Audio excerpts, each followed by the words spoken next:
Hi, I'm Amanda. Welcome to Meet Me at the Corner. I'm here in Colorado Springs at the American Numismatic Association, better known as the Money Museum. Coins have been used for over 3,000 years. Before money, people used the barter system. They would trade items for other goods or services. People traded beads, cloth, animals, salt, gold, and animal skins. Later, people began to make coins with designs that showed what they were worth. This way, coins were easier to carry around than animal hides or cloth. Hi, I'm Amanda. Hi, Amanda. I'm Rod. How are you? Nice to meet you. Nice to meet you. What is numismatics? It's the study of money. Money has been around for around 2,500 years. It's taken a lot of different forms, not just coins, not just bills, and it's really the study of money that was minted that long ago all the way up to the present day. What can you learn from coin collecting? Coins have been around at historical times and historical places. You can learn in math using coins as counting instruments. Certainly in science, you can learn about the metal that it takes to make up coins, or the wool and the cotton and paper that it takes to make up bills. And you can even learn in geography. Our state quarters help us learn where states are located. What is a mint mark?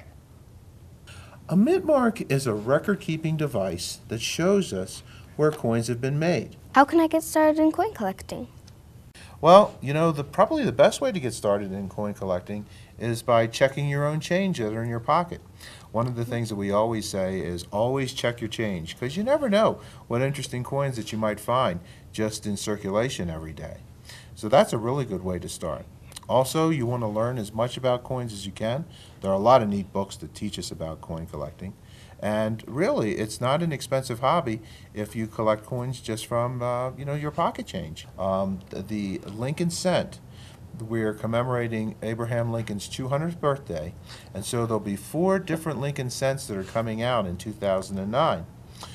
Another example of coins that you can collect, or you can collect the Presidential Dollar Series. We've started that earlier, but most of the Dollar Series has yet to be made, so that's another example of coins that you can collect. Amanda, you asked earlier about what may be one of our most expensive coins here at the museum, and this is an example of one. This is a 1913 Liberty nickel, and the reason it's so very expensive is only 5 were made. That makes it pretty valuable, and we're lucky enough to have two of the 1913 nickels here at the museum.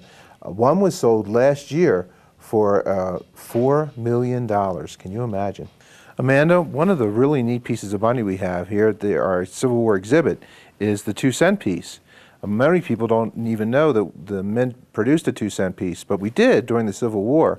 And not only is it interesting that we have a 2-cent piece, but what's really interesting about this coin is it's the first coin in United States history where they printed the motto, "In God We Trust." There were a lot of families who had sent soldiers off to war, and it was a very sort of religious time and a faith-building time, and so to reflect that, our nation decided that we were going to put the motto, "In God We Trust," on the coin.